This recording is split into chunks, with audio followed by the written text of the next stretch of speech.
Today is Saturday. We're going to do this on Monday, and you said, "I don't know if I'm going to be around on Monday. We should do this weekend." I did tell you that. I went to bed last night, and I felt pretty bad, and I've been writing down the phone numbers and passwords for whoever's with me in case I don't wake up. But, this is the first couple of days like that last week were kind of heavy, but I'm dealing with it. You're doing great. I want to ask you. I've had a couple glasses of wine. Oh, yeah. And I quit drinking for years, and now. So you're a cheap date. So 2 drinks, and woohoo, I'm good. Yeah.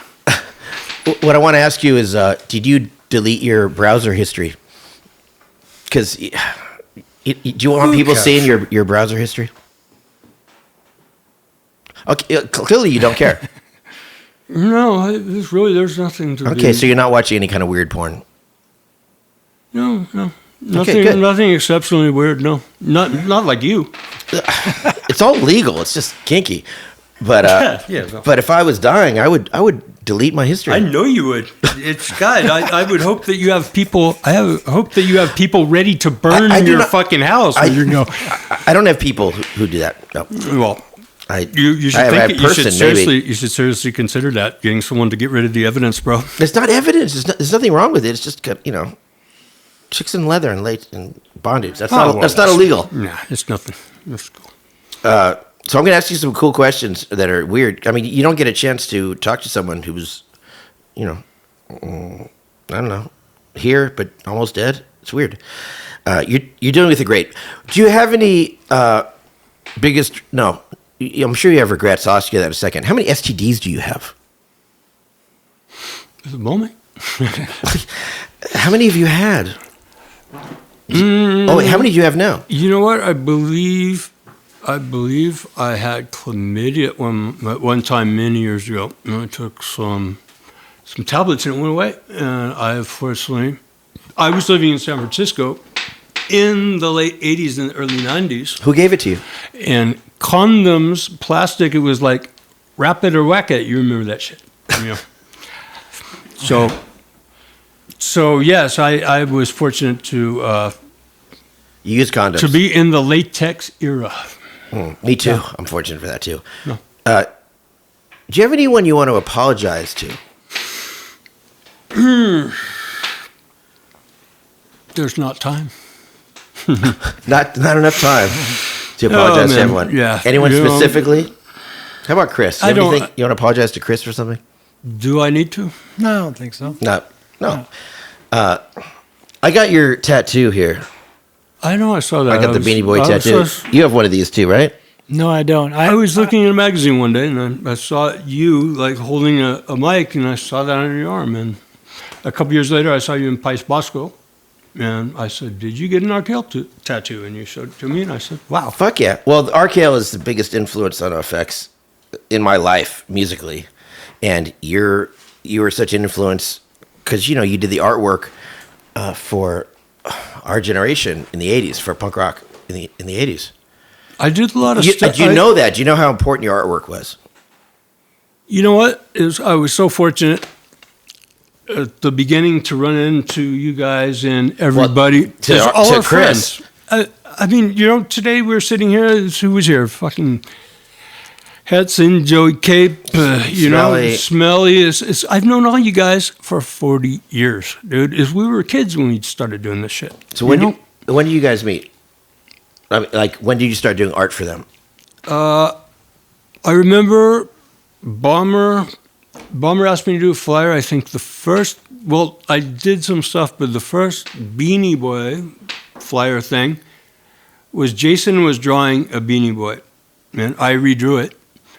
And I did it for a suicidal RKL flyer and Il Repute or Crucifix. Ooh, do we have that? Where is that? No, we don't. It was at the Casa Casa Tropicana in Oxnard. Oh, yeah. Yeah, and I drew the Beanie Boy jumping off a building. And oh wait, there was a kid who jumped off the building and impaled himself.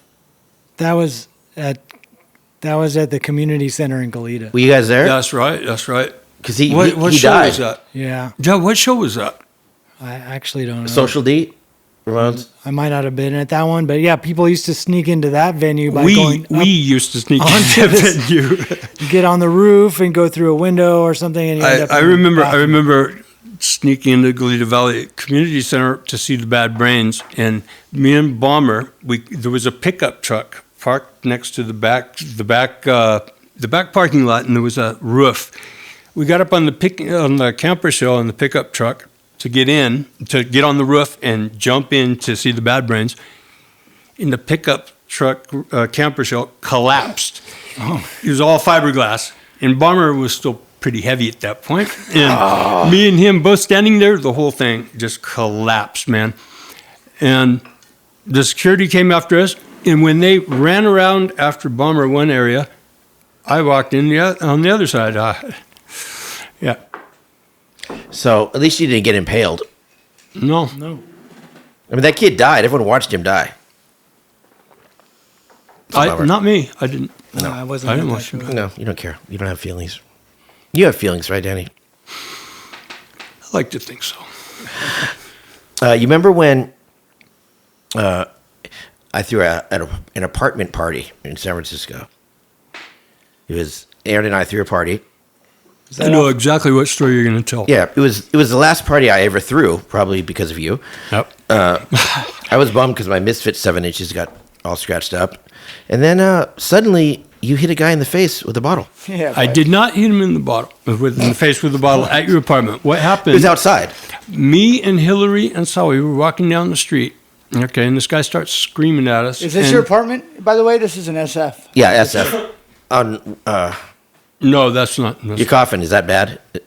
Probably. Is your disease catchy? I don't want to catch it. I don't think you got to worry. So Well, there's a- you walk down the stairs and this guy was talking to you guys Walked downstairs. at the party. At the party, he was talking to us. And he came up and he was hassling Hillary. And I had a full bottle of Budweiser and I busted it over his head. And I laid him down in the sidewalk. Well, he cried. He was crying. And I kept walking. And then the next time I saw you, you said, Danny, you knocked some guy out with a bottle the other night. Do you know who that guy was? And I said, no. And you told me it was Bomber's brother. And I said, what? No, I don't think Bomber has a brother. And you said, no, it was his brother. So for the next couple of months, there was this guy running around San Francisco telling everybody he was Bomber's brother. So he deserved it. So we walked into the Covered Wagon Saloon one night, I remember me and that guy. Bomber and Barry and a couple other people, and there was the guy. And I said, look, Bomber, there's your brother. And Bomber went up to him and said, hey, bro, dude, give me $50. Mom will give it to you when we get home. That's awesome. Yeah. Yeah, that guy was So telling is- everybody he was Bomber's brother. Yeah, and Bomber doesn't have a brother. No, but Yeah, he, but he Who kind would of do that? I mean, Like, who wants to be Bomber's brother? no, you don't get cred. He kind of looked like Bomber's sister. He should have been walking around saying he was like Axl Rose's brother or something. He would have got laid, but Bomber's brother, nah. It is. Oh, there's the Markel right there.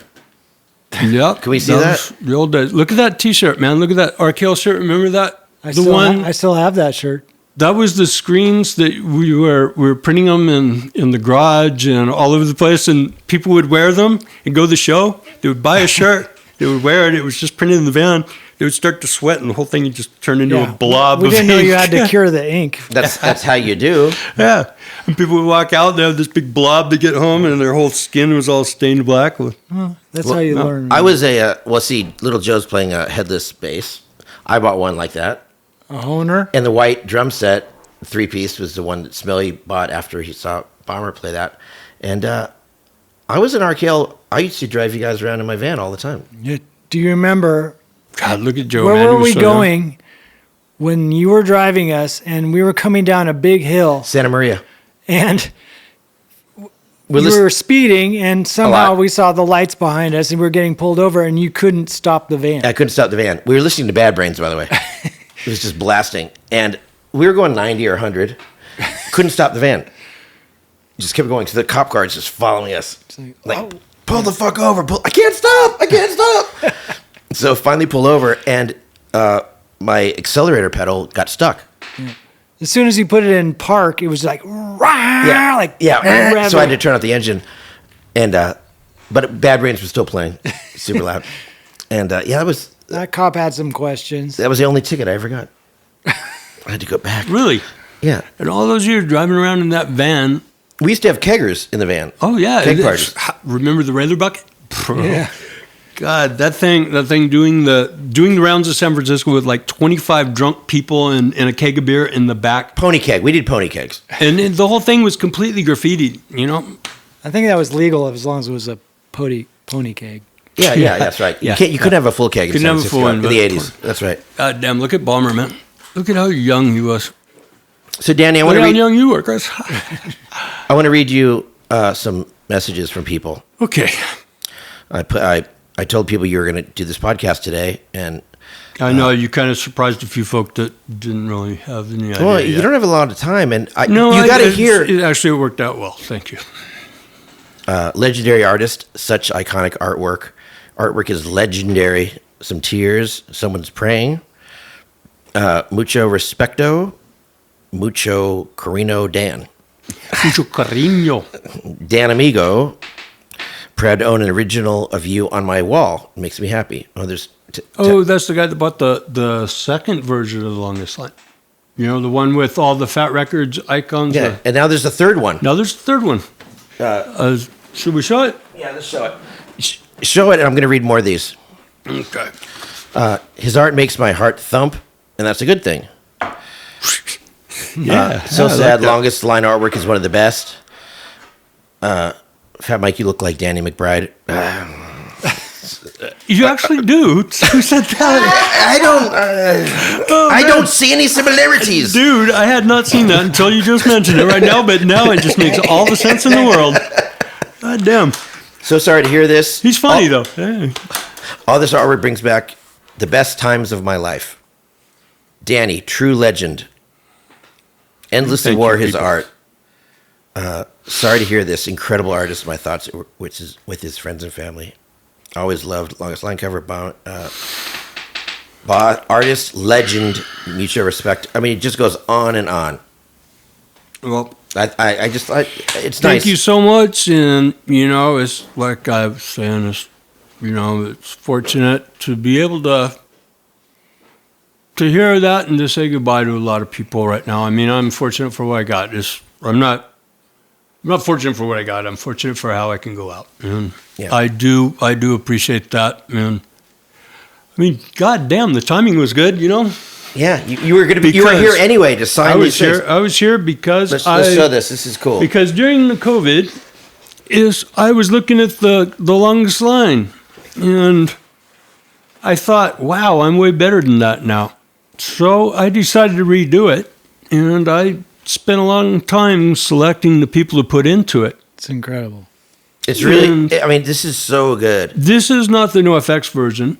The NoFX version doesn't have Dolly Parton, King Diamond, and Bob Ross. This was just a test print. But there's basically, as I changed the whole thing, I updated it, and it was really fun to do. And It's really good. I I mean, sent it. I didn't have any plans. I just sent it to Mike, and he loved it. And so I I did was say, coming can to do you this make me anyway. look? Can you make my chin look a little You thinner? did. That was the only thing you said. I look too fat, and I Yeah. said, "Dude, you're a fat Mike." I know, but you So- you added 20 pounds. No, I didn't. It's just your neck was The kind silk of screen. your The neck silk looked screen a little adds 20 pounds. I've heard that. Yeah, it does. It does. It does. But anyway, it came out really, really well. I'm really proud of it. And We're gonna make posters. we have posters coming out, but not this one. It's going to be the NoFX poster. And it is the actual 30th anniversary of the Longest Line. And I'm hoping to stick around long enough to sign all of them personally. If not, you know what? I'm actually prepared. I went and I bought a big stack of paper and Sharpies today to sign pieces of paper so you can print some letters with authenticity to make sure that, yes. That's those- cool. those are And mine. we're gonna take proceeds from this, and we haven't decided where we're gonna put it. Some kind of Yes, I would love them to go to some hungry, deserving artist or something, you know. That's why this was so cool today, because I'm fortunate to have the chance to say goodbye to my friends, to people that I'm not going to have the time to talk to right now. And honestly, I hope I do have the time to call everybody. You can use my phone if you want. Oh, thank you. Yeah. I'll pay for the charges. I actually got a phone. You know, they have this shit now. You can call for free anywhere in the world. Really? It's the internet thing. It's Well, speaking of that, kind of popular too. how long have you dealt acid for? I never dealt acid. I took acid. How many hits, how many sheets of acid do you think you've sold in your life? I mean, you can't get arrested now. You can't get prosecuted. Come on. I don't know. It's just, you know, back. Give me come on. I'll You've been tell you- doing it since the 80s. I moved some LSD, which I think was a beneficial thing for people. And you know what is, I didn't go looking for it. It just kind of got thrown at me because rich kids on LSD, bro. You know. Well, how As- did when you went to Spain? when I first went to San Francisco, I remember is all the old hippies showing up to the RKL shows because they were on the rich kids on LSD. So we had all these Grateful Dead people showing up, throwing acid at us. Chris, am I wrong? No. No, they thought, oh, hey guys, you're the rich kids on LSD. Here, have some fucking acid. But lots and lots of acid, and here's my phone number. It just, you know. Remember Fritz? Oh, God, Fritz. Fritz, how you doing? How you doing, guys? He used to dip the blotter acid with no gloves on, Oh, he was... As one does. and I think it soaks through your skin a little bit. You know, We lost a lot of people Hey, you know just to what's- brain damage from acid. You know what's really cool though is there is this guy Mark McLeod. You know, Mark McLeod collaborated on a record with me doing the artwork on the RKL Live Double in Live Berlin. in Berlin album because he has the LSD museum. He's got an extensive museum, and he arranged all the a great sheets, cover. and I did the artwork over it. Let's show that cover right now. And he had just came out with a book, and every single thing that McLeod puts out is 10 top sheets are the Fly RKL sheet. I've seen it so many years, and as far as I know, there was only like one or two of those that ever existed. I think it was Barry with a rubber stamp. Yeah, I still have the stamp. That's Still have the awesome. stamp. That's awesome. Wow. That's from 30 something years ago. Yeah. But how many sheets do you think really you've sold? Enough to get a few people. Oh man, In the these aren't groove. the answers I'm looking for. You know what? Because we did an acid. I don't deal drugs. It's weird.